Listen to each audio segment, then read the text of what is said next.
नमस्कार दोस्तों, मैं सुशांत सिंह आज दिनांक 20 जून 2020 को अपने मित्रों, साथियों और ख़ास करके अपने पूर्व छात्रों से अपनी कुछ बात कहना चाह रहा हूँ। मैंने अपने बात करने का माध्यम बनाया है एक छोटी सी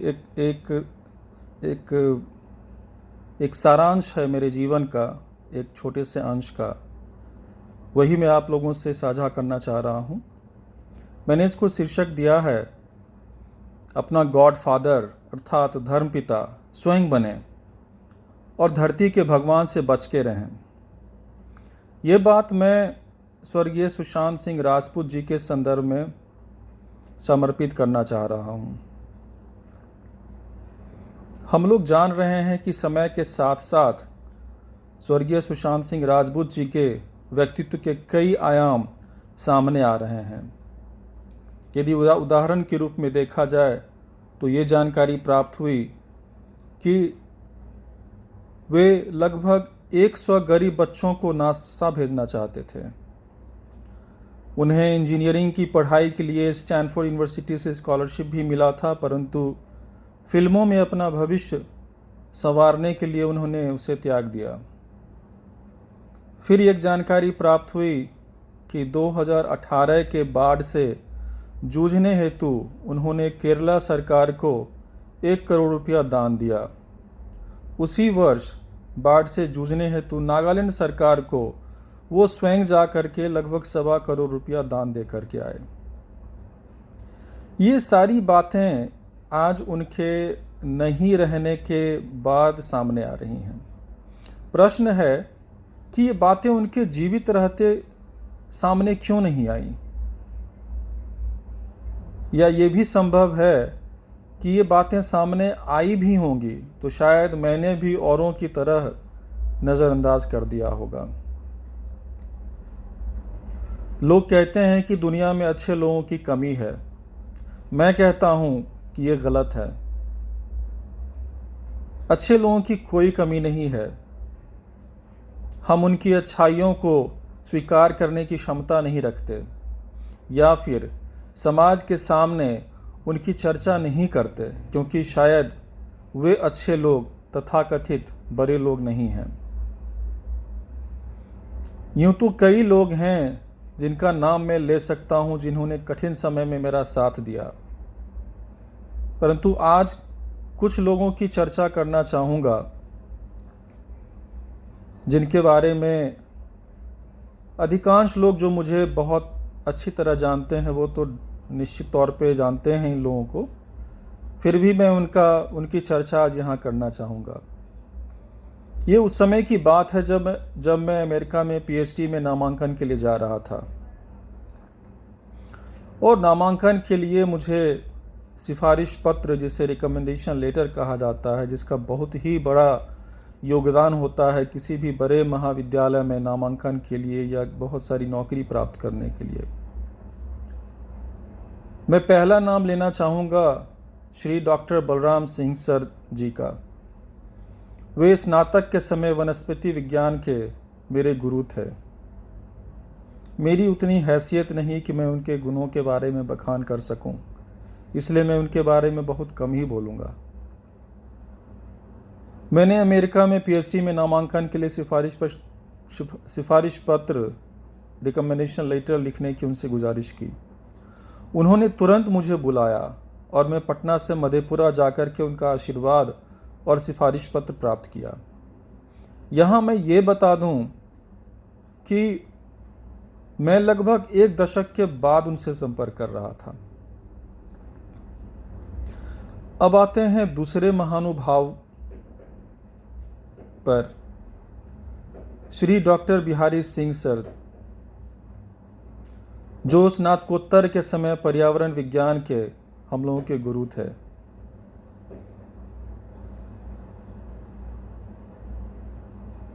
फिर मैं कहूँगा कि मेरे पास इतना ज्ञान नहीं कि मैं उनके ज्ञान के बारे में कोई चर्चा कर सकूं।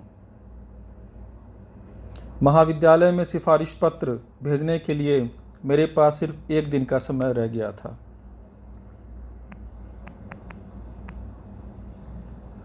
मैंने बिहारी सर से संपर्क किया और बिहारी सर ने रात में मुझे बुलाया। वे रात में किसी परिजन के मृत्यु की शोक सभा से लौट रहे थे।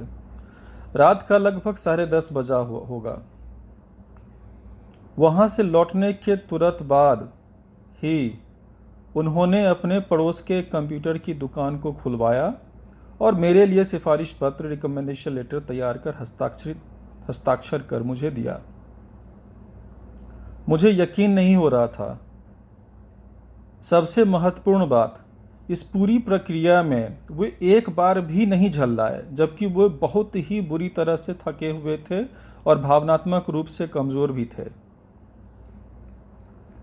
मैं इतने रात को उन्हें परेशान कर रहा था, इसका एहसास उन्होंने मुझे नहीं कराया। दूसरी गौर करने की बात यह भी थी कि वो कंप्यूटर दुकान का मालिक भी बहुत ही श्रद्धा से सर की हर बात मान रहा था। अब मैं आता हूँ तीसरे महानुभाव, जो सुश्री डॉक्टर श्वेता शांडिल्य मैम जी हैं, जो जब मैं यूनिसेफ में कार्य करता था तो वो मेरी रिपोर्टिंग मैनेजर थी। बहुत कुछ सीखा मैंने उनसे। मैंने जब उनसे संपर्क साधा तो उस वक्त वो किसी पिछड़े इलाके के दौरे पर थीं और इंटरनेट की सुविधा उन्हें नहीं के बराबर थी। फिर भी किसी तरह उन्होंने मेरे लिए सिफारिश पत्र, रिकमेंडेशन लेटर लिखा और मुझे उचित समय पे दिया।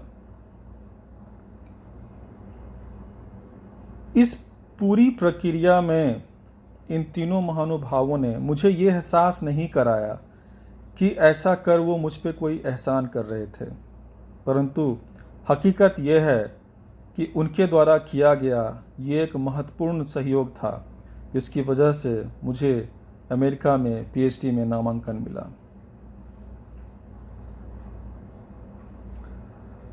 कुछ समय बाद जब मैंने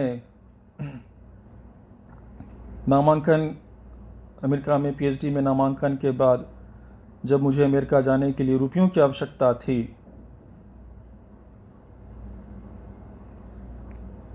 तो मुझे मालूम था कि मेरे पास उतने रुपये नहीं हैं।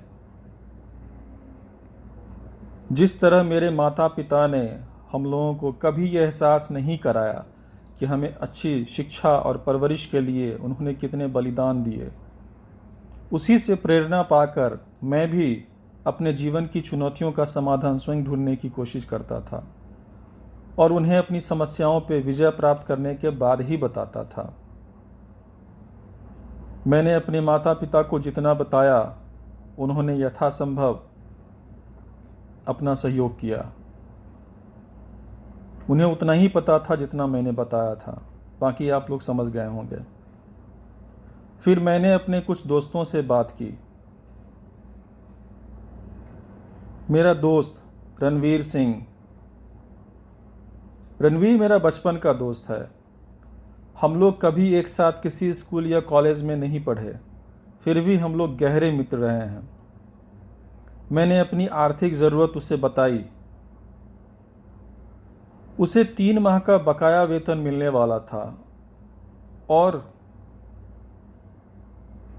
वो 3 माह का बकाया वेतन मिलते ही उसने अपने 3 माह का वेतन मेरे बैंक खाते में हस्तांतरित कर दिया। 10 वर्ष हो गए दोस्तों, आज तक उसने इस बात की चर्चा तक नहीं की।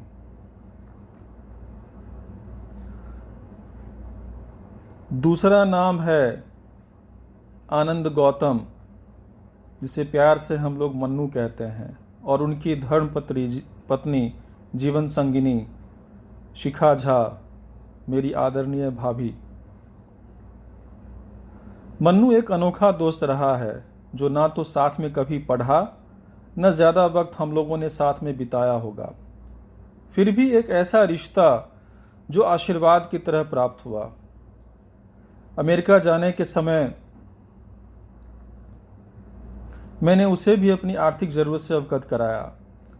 मुझे जितनी राशि की आवश्यकता रह गई थी, पूरी राशि मेरी आदरणीय भाभी शिखा झा ने तपती धूप में स्वयं बैंक जाकर मेरे बैंक खाते में जमा कराया। इन दोनों ने भी कभी एहसास नहीं कराया कि उन्होंने मेरी मदद की थी। समय बीता दोस्तों, मैंने पीएचडी की शिक्षा पूरी की और नौकरी की तलाश में लग गया। चूंकि मेरी स्कॉलरशिप बंद हो चुकी थी, मेरी आर्थिक स्थिति अच्छी नहीं थी। मेरे बैंक खाते में एक पैसा नहीं था और लगभग 1 माह तक मेरा बैंक अकाउंट नेगेटिव में था। इस बात की जानकारी किसी को नहीं थी। मैं अपने माता पिता से यहाँ क्षमा मांगना चाहता हूँ कि ये बातें मैंने उनसे नहीं बताई। खैर, एक दिन मन्नू से बात कर रहा था। उसने एक बात कही, ध्यान से सुनेंगे। उसने कहा, भाई जो हो जाए खाली हाथ वापस मत लौटना। यदि मुझे अपना घर भी बेचना पड़े मैं बेच दूंगा, पर तू कुछ प्राप्त करके ही वापस आना।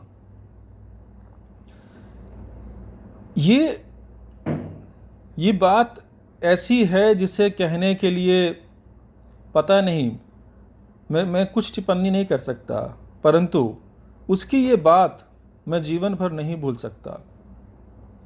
दोस्तों, इन जैसे महानुभावों की शुभकामनाएं, सहयोग, मेरे माता पिता का आशीर्वाद, मेरे परिवार का मुझ पे विश्वास और मेरे आराध्य शिव जी की असीम कृपा से मुझे एक अच्छी नौकरी मिल गई। इनके जैसे कई महानुभाव होंगे आप लोगों के जीवन में भी। कृपया दुनिया का उनसे परिचय जरूर कराएं।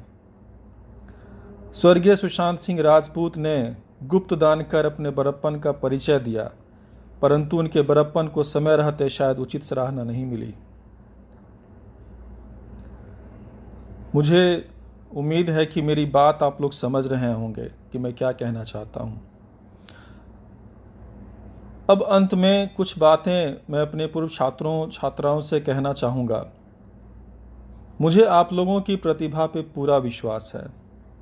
आप में से कुछ लोग पीएचडी कर रहे हैं या कर चुके हैं। मैं जानता हूं कि आप लोगों के भी कोई गॉडफादर नहीं है। मुझे इतना आत्मविश्वास है कि यदि मैं आप लोगों को लेकर एक टीम बनाऊं तो विश्व के किसी भी पर्यावरण वैज्ञानिकों से शास्त्रार्थ कर सकता हूं। अपने कर्म पे भरोसा करें, स्वयं को अपना गॉडफादर बनाएं, जिन्हें भी अपना आराध्य मानते हों उनमें पूर्ण आस्था रखें। और किसने आपकी मदद नहीं की उससे ज़्यादा महत्वपूर्ण है कि किनका सहयोग आपको प्राप्त हुआ। इस मृत्यु लोक में हजारों सक्षम लोग हैं, पर शायद उनके पास उतना बड़ा दिल नहीं कि वो औरों की मदद कर सकें। धरती के भगवान से तो डरें और ना ही उनके सामने अपने ज़मीर का समर्पण करें।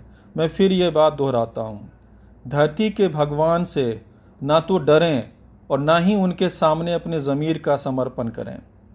यदि आपके कर्म अच्छे हैं तो ईश्वर आपको सहयोग ज़रूर करेंगे और मित्रों और सहयोगियों के रूप में किसी न किसी को अवश्य भेजेंगे।